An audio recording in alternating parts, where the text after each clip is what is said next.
इससे पहले कि आप अपना फाइनल ईयर प्रोजेक्ट सेलेक्ट करें और टॉपिक को फाइनल करें, मुझे एक बात ऑनेस्टली बताएं कि क्या आप अपने प्रॉब्लम स्टेटमेंट को वाकई समझते हैं या आपने ऐसा टॉपिक चूज किया है जो आपको सही लगता है, आपने किसी और से कॉपी किया है। अगर आप अपना प्रोजेक्ट स्टार्ट करने जा रहे हैं, कैपस्टोन प्रोजेक्ट स्टार्ट करने जा रहे हैं और ये आप सीरीज ऑफ लेक्चर्स देख रहे हैं, पहला लेक्चर आपने देखा है और दूसरा लेक्चर आप देखने वाले हैं, इसमें आप बिल्कुल सिस्टमैटिकली समझेंगे कि प्रोजेक्ट आइडिया से टॉपिक कैसे बनता है, सिस्टमैटिक तरीके से। और पूरा आपका जो प्लान है वो स्टेप बाय स्टेप मैंने आपको इस वीडियो में गाइड करना है। सबसे पहले आइडिया टू टॉपिक में बेसिक चीज है clarity of the problem statement. अगर आपका प्रॉब्लम इररिलेवेंट है, प्रॉब्लम क्लियर नहीं है, तो आपका टॉपिक रिजेक्ट हो सकता है, डिफेंस रिजेक्ट हो सकता है और सबसे बढ़कर आपका वक्त जाया हो जाएगा। आइडिया जनरेशन जो है ना, वो सिस्टमैटिक होता है। कोई भी टॉपिक अगर आप सिलेक्ट करते हैं वो सिस्टमैटिक होना चाहिए। सबसे पहली चीज आपने ये देखनी होती है कि क्या जो टॉपिक आप चूज कर रहे हैं वो वाकई गैप है या नहीं है। दूसरा आपने ये देखना होता है, और ये गैप है या नहीं है इस पे हम डिटेल में डिस्कशन करेंगे। दूसरा ये, क्या वो इंडस्ट्री के लिए एप्लीकेबल है या नहीं है। तीसरा, क्या आप महज किसी और से कॉपी तो नहीं कर रहे। कॉपी आपने बिल्कुल नहीं करना, प्लेजरिज्म आप करेंगे तो ये आपकी आखिरी मिस्टेक होगी। मैं जब प्रोजेक्ट मैनेजर था रिसर्च का जोन में, तो कोई भी प्रोजेक्ट हमारे पास इंडस्ट्री में आता था, मैं 3 सवाल अपने सबॉर्डिनेट से पूछता था और मैं अपने स्टूडेंट से भी पूछता हूँ।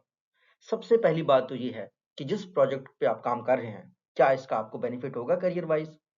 क्या ये प्रोजेक्ट वाक़ई आपको लगता है कि किसी प्रॉब्लम को एड्रेस कर रहा है, जिसमें आपकी सीख होगी या आपकी फ्यूचर की जो एस्पायरेशन है, जो आप बनना चाहते हैं, उसमें आपको हेल्प करेगा? या फिर आप जॉब लेना चाहते हैं, उस जॉब को लेने में आपका हेल्प करेगा? तो आपने खुद से कुछ सवाल लाज़मी पूछने हैं, किसी भी टॉपिक को सिलेक्ट करने से पहले। और दूसरी चीज़ ये है कि आप जो भी प्रॉब्लम सिलेक्ट करें, वो रियल वर्ल्ड कोई प्रॉब्लम हो और उसमें डाटा अवेलेबल हो। और जितनी जल्दी आपकी क्लैरिटी होगी इस चीज़ के बारे में, आपकी कन्फ्यूजन कम से कम होगी। रिसर्च प्रोजेक्ट में जो इंडस्ट्री होती है, क्योंकि हम आपको इस प्रोजेक्ट के थ्रू इंडस्ट्री के लिए तैयार कर रहे हैं, 3 सवाल हम लाज़मी पूछते हैं। मैं रिसर्च मैनेजर के तौर पर पूछता था कि क्या जो प्रॉब्लम हम एड्रेस कर रहे हैं, क्या इसको पहले किसी ने एड्रेस नहीं किया है? अगर किया है तो उन्होंने क्या किया? उसके क्या रिजल्ट थे? इंडस्ट्री में ना जब भी कोई रिसर्च होती है, उसमें पैसे लगते हैं, एम्प्लॉइज़ को सैलरी देना होता है, तो हमें ना फ़िल्टर बड़ा करना पड़ता है। अगर किसी ने प्रॉब्लम को सॉल्व किया हुआ है, तो हम उनका तरीका इम्प्लीमेंट करने की कोशिश करते हैं। अगर हर कंपनी अंदाज़ा लगाए, हर बात के लिए जाके रिसर्च करे, तो फिर तो कंपनी चलेगी नहीं। कहीं न कहीं हमें एक्जिस्टिंग लिटरेचर से फ़ायदा उठाना पड़ता है, नॉलेज से उठाना पड़ता है। तो प्रॉब्लम का अगर पहले से सॉल्यूशन मौजूद है, किसी ने किया है, तो हम नहीं करने वाले। दूसरा, क्या ये जो प्रॉब्लम को हम सर्च करने जा रहे हैं, क्या इसके प्रॉब्लम के होते हुए हमें सॉल्यूशन मिलेगा, रिजल्ट मिलेगा? अगर हमारा प्रॉब्लम सर्दियों का है और पूरी सर्दियों में हम रिसर्च ही करते हैं, रिजल्ट ना आए, तो हम उस प्रोजेक्ट को क्यों करें? आपके लिए ये इसलिए एप्लीकेबल है कि आपने सेमेस्टर के दौरान ही इस प्रोजेक्ट को कंप्लीट करना है। हमने ऐसा टॉपिक सेलेक्ट करना है और हम करेंगे इस पूरे लेक्चर में कि जिसको आप कंप्लीट भी कर सकें।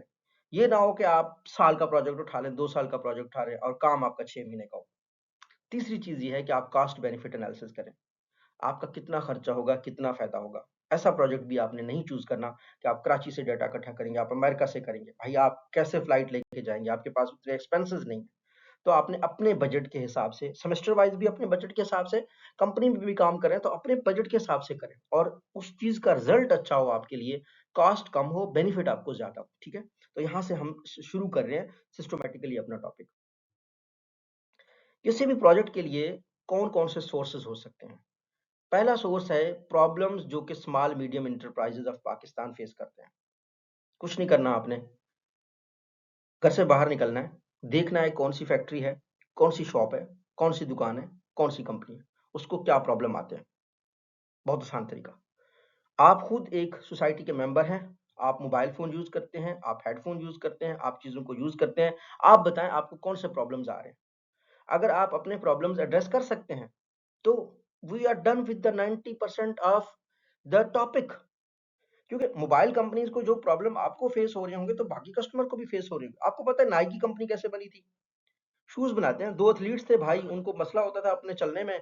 उन्होंने कहा कि जी हम अब अपने लिए शूज़ बनाते हैं। अपने लिए बनाए, बाकी के एथलीट्स के साथ मिले, उन्होंने कहा हमने तो शूज़ बनाए ये जो हमें चलने-फिरने में मदद करते हैं। बाकियों ने भी कहा हमारे लिए प्रोडक्ट। बनाओ, हमारे लिए चीज बनाओ। इसके ऊपर पूरी बेस्ट सेलिंग बुक है, उसका नाम है रीवर्क।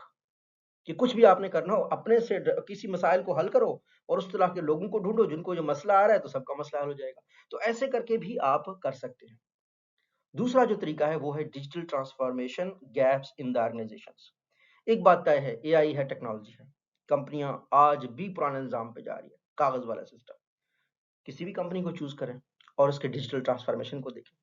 एआई में ये कंपनी कैसे सर्वाइव करेगी, डिजिटली ये कंपनी कैसे ट्रांसफॉर्म करेगी, सोशल मीडिया के दौर में ये कंपनी कैसे ट्रांसफॉर्म करेगी। ठीक है। तीसरा जो sources of the project idea है वो है emerging trends, AI, ASG, fintech, e commerce, live commerce.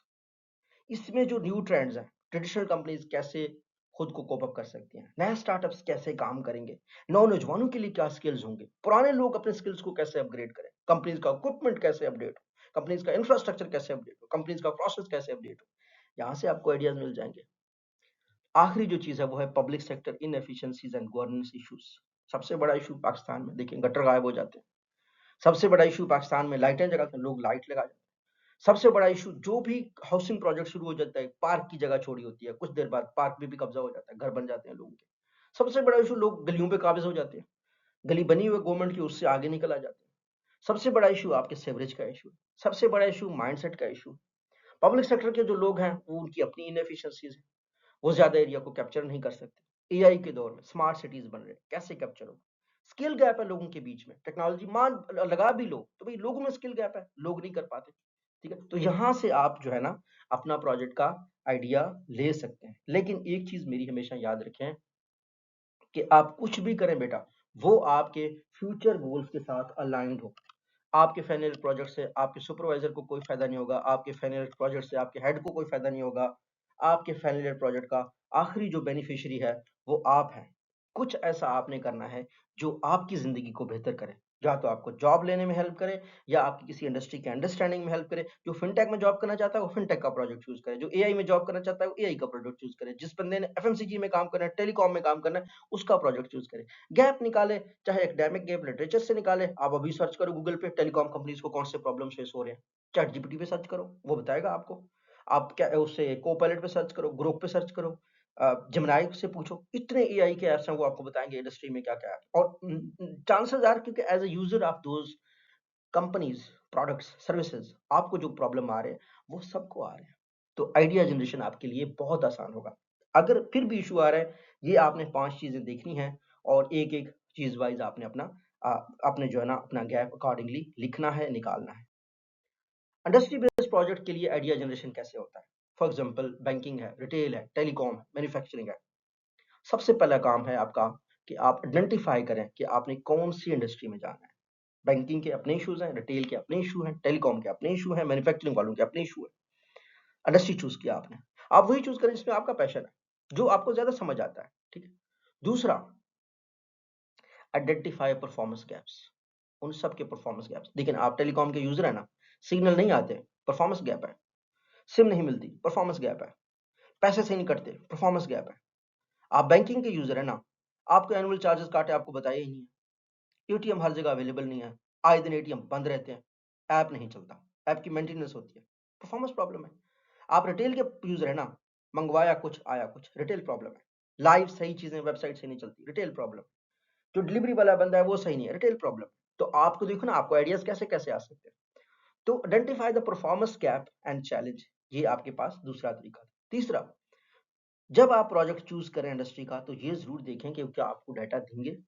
एक बात तय है कि आप किसी भी इंडस्ट्री के यूजर को अप्रोच कर सकते हैं, banking user, retail user, manufacturing. लेकिन अगर आप कंपनी से रिलेटेड प्रोजेक्ट चूज करें कि कंपनी के मुझे मैनेजर से डाटा लेना है, मुझे उसकी फाइनेंशियल ईयर के रिपोर्ट्स चाहिए, तो थोड़ा सा आपने सोचना है कि क्या आपको डाटा अवेलेबल होगा ऐसा, और क्या डाटा अवेलेबल आपको इसी ड्यूरेशन में होगा, 6 महीने में होगा। हो सकता है आप कंपनी को ईमेल भेजें, कंपनी 4 महीने ईमेल का रिस्पॉन्स देने में लगा दे। तो ये आपने प्रोजेक्ट चूज करते हुए देखना है कि आपको डाटा कैसे अवेलेबल होगा। स्टेप 4 है, आपने ये सारी चीजें जब करनी है, अपने सुपरवाइजर से मिलना है कि मैंने ये प्रोजेक्ट मैं कर रहा हूँ, आप मुझे बताएं सर मैं इसको करूँ या ना करूँ। सुपरवाइजर का काम ही यही है कि वो आपको फिजिबिलिटी में गाइड करे, टॉपिक में गाइड करे, आपकी जो कंसर्न्स हैं, कंफ्यूजन है, उसको क्लैरिटी में कन्वर्ट करे। अब हम जाते हैं तीसरा, academic model. This is the best model female students के लिए, ऐसे लोगों के लिए जो इंडस्ट्री में नहीं जा सकते, जिनके लिए मसाइल है। अच्छा, इसके लिए आपने करना ये है कि recent journal article last 5 year के आपने देखना है। कोई भी टॉपिक आप चूज करें, उसका लास्ट 5 ईयर का रिसेंट जर्नल देखें। कुछ आपको एआई के मैं वेबसाइट बताता हूँ, जैसे रिसर्च रैबिट है, उसको आप जाके देख लें, कंसेंसस को आप देख लें, गूगल स्कॉलर को देख लें। ये मतलब गूगल स्कॉलर तो बहुत ट्रेडिशनल है, लेकिन रिसर्च रैबिट कंसेंसस जो है ना, लेटेस्ट लेटेस्ट टूल्स हैं एआई बेस्ड। चैट जीपीटी से पूछ लें, ठीक है। अच्छा, अगर आपने बहुत ही सिस्टमैटिक होना है, उसका तरीका ये है कि एक वेबसाइट है, उसको बोलते हैं एसजेआर। एसजेआर क्या करता है, रिसर्च की दुनिया में ना दो बड़े वैलिड डेटाबेसेस है, एक वेब ऑफ साइंस है और स्कोपस है। इनके जो जर्नल्स है ना, एसजीआर उनको रैंक करता है, शिमागो जर्नल्स रैंकिंग। एसजीआर आएगा, क्लिक करेंगे, एक बॉक्स आएगा, उस पर आप सर्च करें अपना topic, marketing, HR, finance, telecom, banking, कुछ भी लिखना है, वो लफ्ज लिखें। उस शोबे के पहले जो टॉप जर्नल है वो आपको दिखाएगा, उन पे आपने क्लिक करना है। क्लिक करके वो आपको बताएगा उनकी वेबसाइट कहाँ पे है। उनकी वेबसाइट पे जाएंगे और आ जाएगा टॉप इशू, लेटेस्ट आर्टिकल कौन से छपे, उन लेटेस्ट आर्टिकल का आखिरी जो पैराग्राफ होता है, फ्यूचर रिसर्च डायरेक्शन, वो बहुत सिंपल है आपके लिए निकालना। अगर आपको ये भी करने में मसला है तो आप यूट्यूब पे जाएं, यूट्यूब पे सर्च करें how to select a research topic by doctor Farooq Baloch. ये जो मैं आपको कह रहा हूँ इसको मैंने सिस्टमेटिकली किया हुआ है, ठीक है। तो इस तरीके से आपके लिए रिसर्च जर्नल्स को सर्च करना आपके लिए आसान हो जाएगा। एसजीआर से टॉप जर्नल और उस जर्नल का लेटेस्ट आर्टिकल से आपने गैप निकालना है। Identify theoretical gap and under research ideas, बाकायदा इसका हेडिंग होगा। और अब जब आपने देख लिया तो अब आपने एक चीज देखनी है कि क्या वो पाकिस्तान के केस में एप्लीकेबल है। ये आपने लाजमी देखना है, अपने सुपरवाइजर से पूछना है। फिर आपने जब देखा कि वाकई एप्लीकेबल है, फिर आप अपने रिसर्चेबल क्वेश्चंस बनाएं कि मैं पाकिस्तान के कंटेक्स्ट में इस चीज पे फाइनल ईयर प्रोजेक्ट में रिसर्च करूंगा, ठीक है। तो आई एम श्योर जो एजुकेशनल साइड पे एजुकेशनल मॉडल है जिसके थ्रू आप गैप निकाल सकते हैं, अब जरूरी नहीं है कि सिर्फ एजुकेशनल रहे, ये एप्लीकेबल भी होगा। फॉर एग्जांपल, आप लेटेस्ट में देखते हैं कि आईफोन की मैन्युफैक्चरिंग का इशू आ रहा है। आप लेटेस्ट में देखते हैं कि जी चाइना और यूएसए के बीच में ना कॉपीराइट, ट्रेड राइट, पेटेंट्स के बीच की लड़ाई चल रही है। तो आप इस पे भी रिसर्च कर सकते हैं, पेटेंट्स के ऊपर, कि पेटेंट्स पाकिस्तान के कंटेक्स्ट में पेटेंट्स का क्या होगा, लोग जो पेटेंट्स बनाते हैं कैसे रजिस्टर करते हैं, एप्लीकेबिलिटी है या नहीं है। हाँ, ये जरूर है कि आप ये जरूर देख लीजिएगा कि क्या इस ड्यूरेशन में आप ये रिसर्च कर सकते हैं, नहीं कर सकते। आप बोलते चलिए अच्छा पेटेंट्स के लोगों से पूछना कि उनको क्या मसाइल होते हैं पाकिस्तान में, बड़ा मसला है मेरे लिए, मैं नहीं करता, फिर ना करें आप। फिर आप और टॉपिक चूज करें जो आपके लिए एप्लीकेबल हो। हर जर्नल में कम से कम लास्ट 5 ईयर में 50 एक आर्टिकल छपे होंगे, तो आपने अपने लिए एप्लीकेबल टॉपिक देखना है। अच्छा, मोस्ट इंपॉर्टेंट चीज होती है प्रॉब्लम स्टेटमेंट। अगर वो गलत है, सारी रिसर्च गलत है। तो प्रॉब्लम स्टेटमेंट ही नहीं था, जिस चीज को आप प्रॉब्लम समझते थे वो प्रॉब्लम ही नहीं था। तो आपने प्रॉब्लम कहाँ से देखना है, प्रॉब्लम देखने का एक नजरिया, एक तरीका है। पहली चीज ये होती है कि आपने देखना है कि व्हाट इज हैपनिंग, करंटली हो क्या रहा है। यहां से आपको प्रॉब्लम का पता चल जाता है। व्हाट इज हैपनिंग, इससे आपको क्या मिलता है, सबसे पहला व्हाई इज इट हैपनिंग, क्यों हो रहा है। पॉसिबल कॉजेज आपको मिल जाएंगे, वहां से आपको प्रॉब्लम मिल जाएगा। मिसाल के तौर पर हमें पता है ना पाक अफगान वार चल रहा है, हमें पता है ना अमेरिका टैरिफ्स लगा रहा है दुनिया के ऊपर। अब जो तरीका है ना प्रॉब्लम ढूंढने का, सबसे पहले हमने ये देखना है कि ये क्यों हो रहा है। अमेरिका दुनिया पे टैरिफ क्यों लगा रहा है, इसलिए लगा रहा है उसके इकोनॉमिक इश्यूज है। इसलिए लगा रहा है कि लोग अमेरिका से वो चीजें बेच रहे हैं लेकिन अमेरिका से खरीद नहीं रहे, ठीक है ना। वाई का आपको पता चल गया। पाक अफगान वार क्यों चल रहा है, आप ये सोचें, आपको पॉसिबल कॉज मिल जाएगा, वाई आपको मिल जाएगा। यानी सबसे पहले तो आपने देखना ये हो रहा है, फिर आपने पूछना ये क्यों हो रहा है। जब आप क्यों हो रहा है का पूछेंगे ना, फिर आपको पता चल जाएगा, प्रॉब्लम का पता चल जाएगा कि अच्छा ये इसलिए हो रहा है, ये प्रॉब्लम है। दूसरा तरीका, who is affected, stakeholder. Stakeholders के ऊपर ना जानना किसी भी प्रोजेक्ट में, किसी भी रिसर्च में बहुत जरूरी है। स्टेक होल्डर वो लोग होते हैं जिन पे इंपैक्ट होता है। मतलब ये अमेरिका टैरिफ्स लगा रहा है तो किस पे इशू है, पेमेंट फ्रेमवर्क की लड़ाई चल रही है, क्रिप्टो होगा, डिजिटल करेंसी होगी, ट्रेडिशनल करेंसी होगी, डॉलर होगा, गोल्ड होगा, इफेक्ट कौन हो रहा है, स्टेक होल्डर्स कौन है, इंटरनेशनल ट्रेडर्स, डेवलपिंग कंट्रीज के लोग कौन है। तो वहां से आपको प्रॉब्लम पता चल जाएगा। और आखिरी चीज होती है व्हाट इज द इम्पैक्ट। यानी ये सारे जो प्रोसेस है, चाहे वार है, चाहे अमेरिकन टैरिफ है, चाहे करेंसी की लड़ाई है, तो क्या इम्पैक्ट है, फाइनेंशियल है, ऑपरेशनल है, स्ट्रेटेजिक है। फाइनेंशियल पैसों से रिलेटेड है, ऑपरेशनल रूटीन की काम जो कंपनीज के होते हैं, सप्लाई चेन ऑपरेशंस लॉजिस्टिक्स उनमें, और या स्ट्रेटेजिक है, आने वाले 5 ईयर 6 साल में क्या इम्पैक्ट होगा उसका, ठीक है। तो इस तरीके से ये प्रॉब्लम आइडेंटिफिकेशन का फ्रेमवर्क है जिससे आप किसी भी प्रॉब्लम को आइडेंटिफाई कर सकते हैं। और आपने 5 मिनट सिर्फ सोचना है जो मैंने कहा है और एक प्रॉब्लम को चूज करना है। सबसे पहले तो ये देखना है कि ये हो रहा है पहला, फिर आपने देखना है कि ये क्यों हो रहा है, कौन मुतासिर हो रहा है और इसका इम्पैक्ट क्या होगा। यहां से आप प्रॉब्लम निकाल सकते हैं। अच्छा, अब एक चीज बहुत जरूरी है कि आपने जो है ना टॉपिक का आपको फ्रेमवर्क्स पता चल गए कि एजुकेशनली आप कैसे कर सकते हैं, प्रॉब्लम वाइज कैसे कर सकते हैं, इंडस्ट्री वाइज कैसे कर सकते हैं। तो गुड वर्सेस वीक टॉपिक का मैं आपको एग्जांपल देता हूँ। वीक क्या है? Impact of marketing on sales. बहुत ही जेनेरिक है, किसी को पता ही नहीं है impact of marketing on sale किस जो है ना किस कंटेक्स्ट में है। ट्रेडिशनल कंटेक्स्ट में कौन सी मार्केटिंग, किस शहर में। अच्छा टॉपिक क्या होगा? Impact of social media advertising on SME sales growth in Multan. अब इसमें आपकी 4 चीजें आ गई। एक तो आपने थोड़ा सा ना मार्केटिंग को कहा, सोशल मीडिया एडवर्टाइजिंग।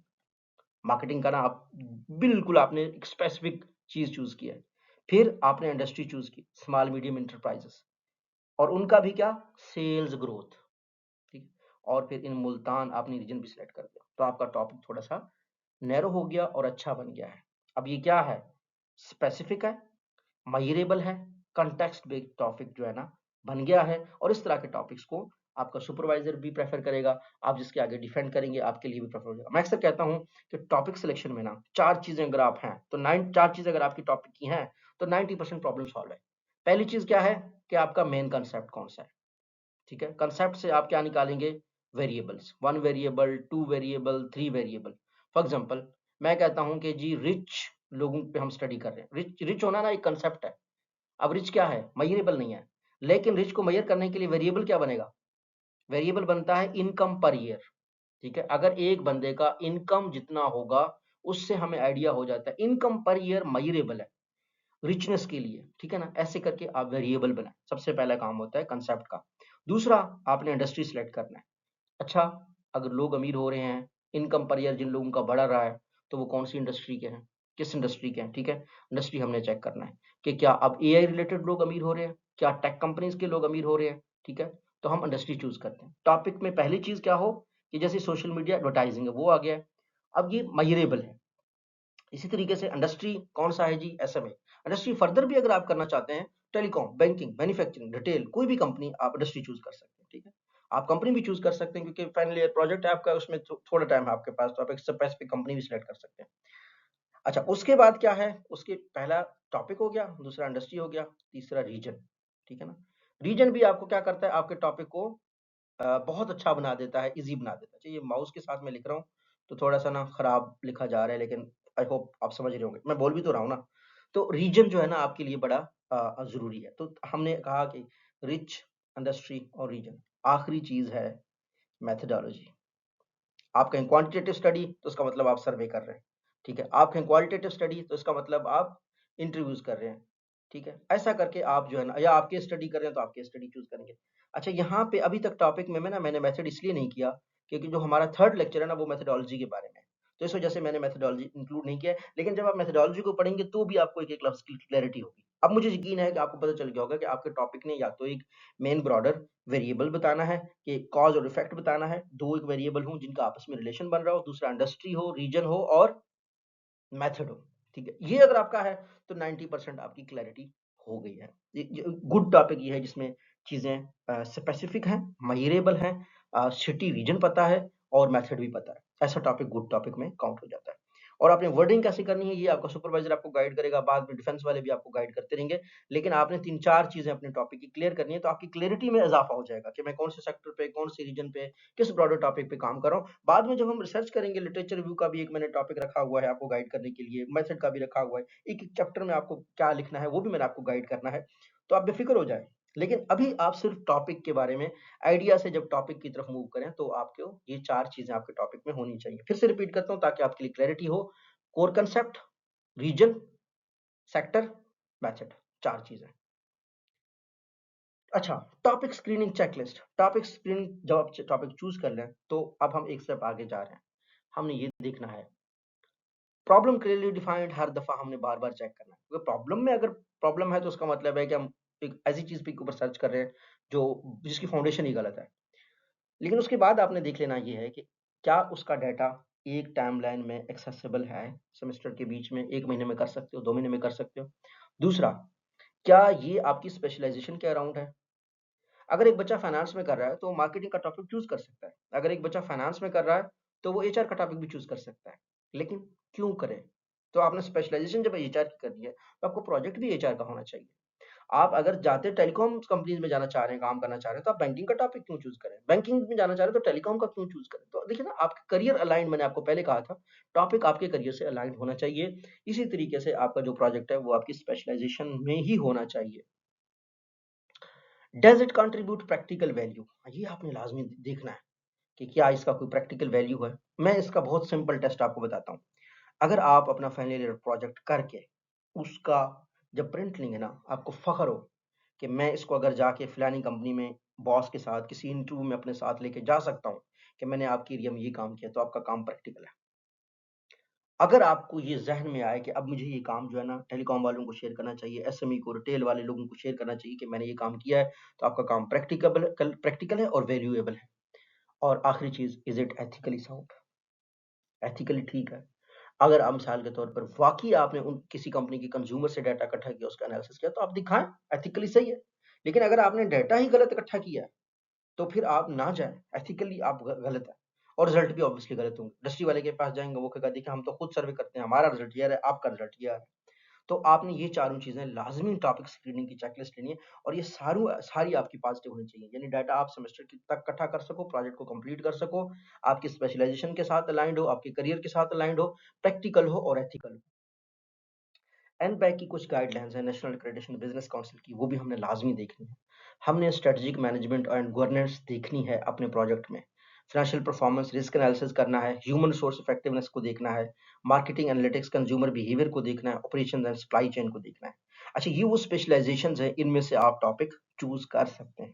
यानी या तो फाइनेंशियल परफॉर्मेंस हो, रिस्क एनालिसिस हो, या ह्यूमन रिसोर्स बेहतर कैसे हो सकती है, मार्केटिंग एनालिटिक्स और कंज्यूमर बिहेवियर के बारे में आप क्या गाइडलाइंस दे रहे हैं, ऑपरेशन या सप्लाई चेन में आप क्या एफिशिएंसी या इंप्रूवमेंट सजेस्ट करें। तो आपका टॉपिक ऐसा हो जो अगर कल कलां कोई बंदा आके देखे इंडस्ट्री का, तो कहे हाँ भाई इनके बच्चों ने अच्छा काम किया हुआ है। तो आइडियली आपको भी फख्र महसूस हो, आप कहें कि मैंने ये वाला टॉपिक चूज किया था। तो जो जिसका जो है ना फाइनेंशियल और रिस्क एनालिसिस में अच्छा रोल है, जिसका ह्यूमन रिसोर्स में बेहतरी लाई है, जो एनालिटिक्स के बारे में बात करती है, जो ऑपरेशंस के बारे में बात करती है। अच्छा, अगर इंटरनेशनली देखा जाए तो डब्ल्यूएससीएसबी ग्लोबल थीम्स को भी आप इंटीग्रेट कर सकते हैं। सस्टेनेबिलिटी को फोकस करता हूँ। सस्टेनेबिलिटी सारी चीज़ों में होती है, HR, marketing, finance, supply chain, हर चीज़ में होती है। और आपकी जो ईएसजी गोल्स हैं, ईएसजी प्रैक्टिसेस हैं, उनके लिए भी एप्लीकेबल हो। और सबसे बढ़कर आजकल ऑर्गेनाइजेशंस डिजिटली ट्रांसफॉर्म हो रही हैं, एनालिटिक्स पे भी आपका फोकस करें और इनोवेशन और एंटरप्रेन्योरशिप तो ऑब्वियसली आपने करना ही करना है। इसमें आपका एक तो टॉपिक सिलेक्शन में आपने इन चीज़ों को गौर से देखना है। दूसरा, जब आप लिख रहे होंगे तो रिकमेंडेशंस, सजेशंस, फ्यूचर चीज़ों में भी आप कर सकते हैं। कंपनीज़ को भी इनकी आप गाइडलाइंस दे सकते हैं। Research gap.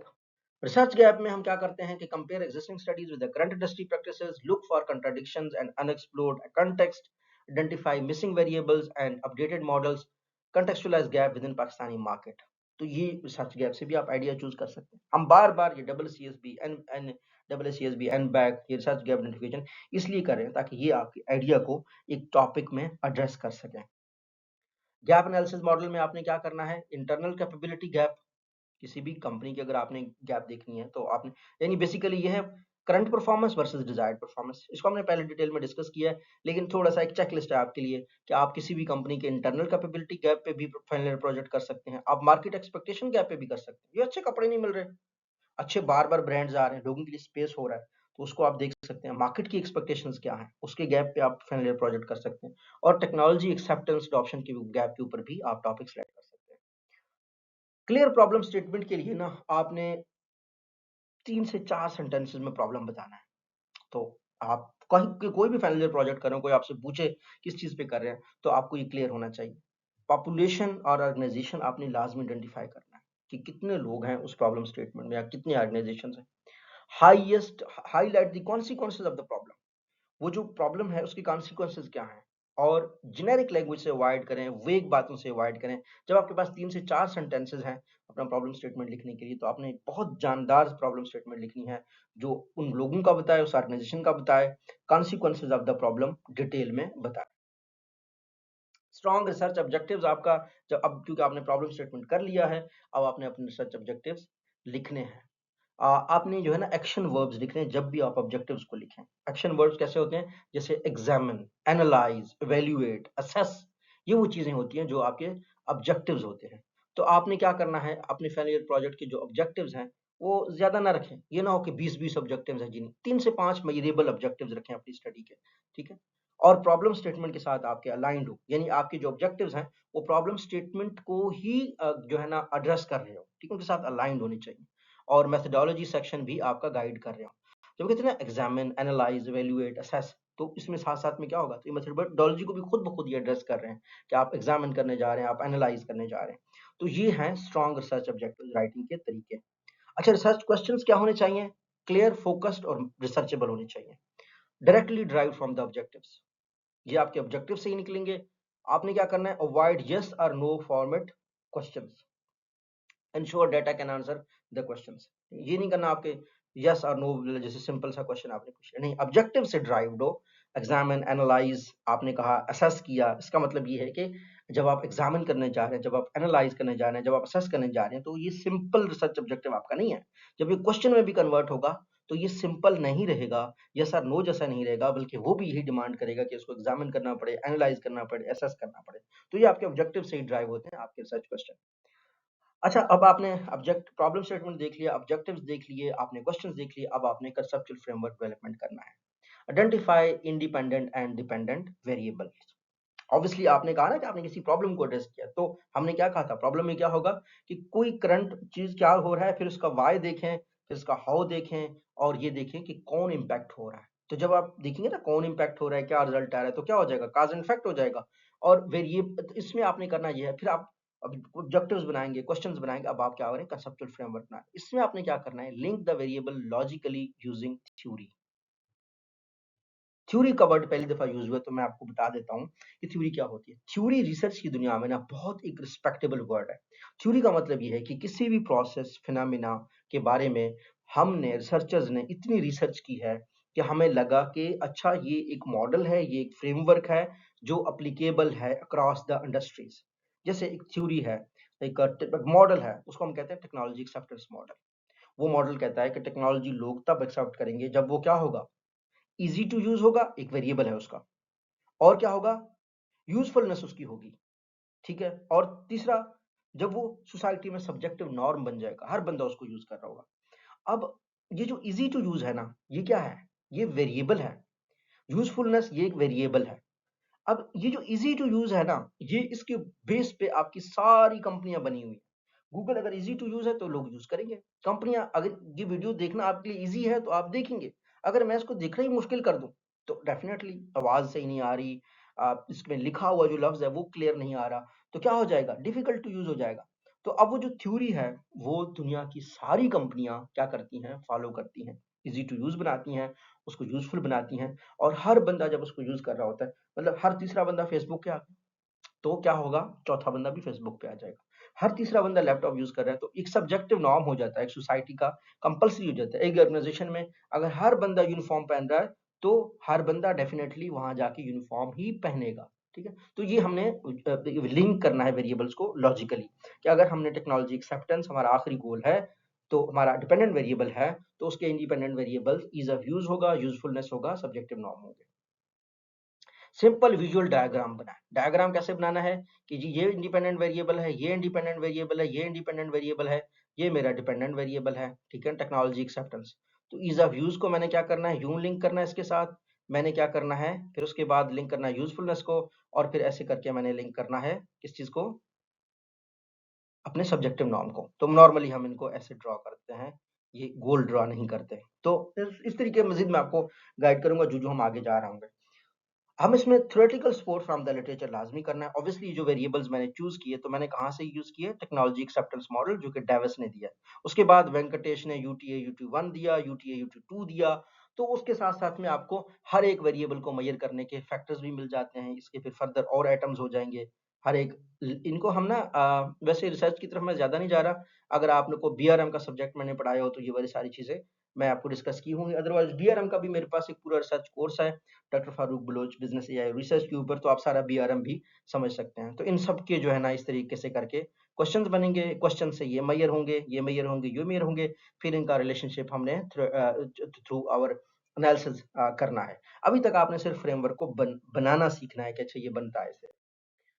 Feasibility testing before proposal, proposal से पहले आप जो है ना क्योंकि सेमेस्टर ड्यूरेशन है आपके पास, तो आपने क्या करना है, फिजिबिलिटी देखनी है, कंपनी क्या आपके साथ कोऑपरेट करेगी, क्या स्किल फिजिबिलिटी है, आपके पास एनालिटिकल टूल्स हैं, आप एनालिसिस कर सकेंगे, क्या फिजिबिलिटी प्राइमरी डाटा से बनती है, डाटा लेने में कितना खर्चा आएगा, ये चीजें आपने देखनी है। अच्छा, कंपनी की कोऑपरेशन में भी आपको आपकी यूनिवर्सिटी हेल्प करेगी। अगर आपको कोई बंदा हेल्प नहीं कर रहा, यूनिवर्सिटी उनको लिखेगी, लेकिन आपका सुपरवाइजर आपको पहले से ही बता देगा कि क्या ये वाला काम आपके लिए कितना आसान है, कितना मुश्किल है। स्किल फिजिबिलिटी आपने देखनी है कि क्या आप ये जो मेथड चूज कर रहे हैं, क्या आपका एनालिसिस आपका सुपरवाइजर आपको कर सकता है, क्या वो इस कैपेबल है, उसको एनालिसिस आता है, उसको एनालिसिस नहीं आता तो आप किस टीचर के पास जाएंगे। तो स्किल फिजिबिलिटी आपने करनी है। फाइनेंशियल फिजिबिलिटी आपने देखनी है कि अच्छा मेरे खर्चे आएँगे, प्रिंट होगा तो मैं कैसे करूँगा?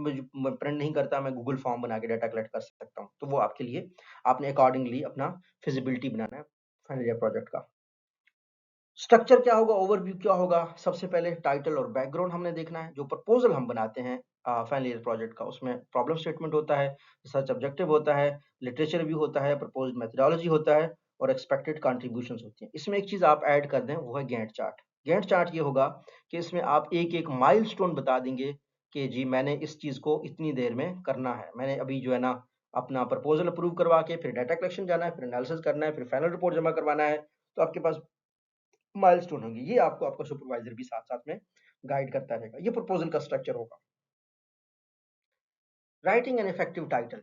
इफेक्टिव टाइटल वो होगा जिसमें पहले भी हमने इसको काफ़ी डिस्कस किया, लेकिन यहाँ पे मैं कह देता हूँ, जिसमें वेरिएबल्स और कॉन्टेक्स्ट होगा, अननेसेसरी वर्ड्स को अवॉइड करें, स्टडी डिज़ाइन को भी वो बताएँ, ठीक है? अब मैं स्टडी डिज़ाइन की बात इसलिए कर रहा हूँ कि हम आहिस्ता-आहिस्ता मूव कर रहे हैं सर्च मेथोडोलॉजी वाले चैप्टर पे।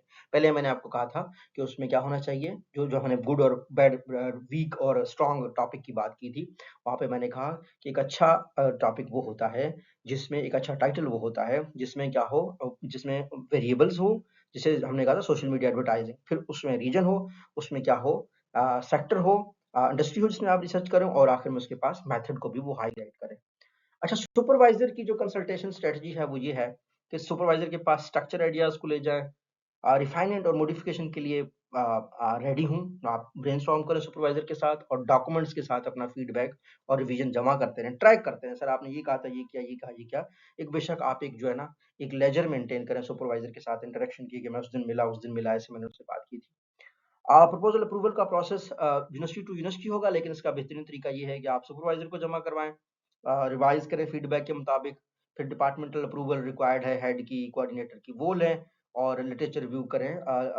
जब आपका अप्रूवल हो जाए तब जाके आपने डाटा कलेक्शन और literature review final final literature review करना है। ऑब्वियसली प्रपोजल बनाने के लिए थोड़ा बहुत आपने लिटरेचर रिव्यू पहले से करना है। Thank you so much, see you in the next lecture. अब आपने टॉपिक सिलेक्ट कर लिया, आपको टॉपिक की ऑब्जेक्टिव्स, क्वेश्चंस, ये सारी चीजें समझ आई हैं, आपको टॉपिक में क्या होता है ये भी आपने देखा, तो हम आइडिया से टॉपिक तक पहुंच गए हैं। Thank you so much.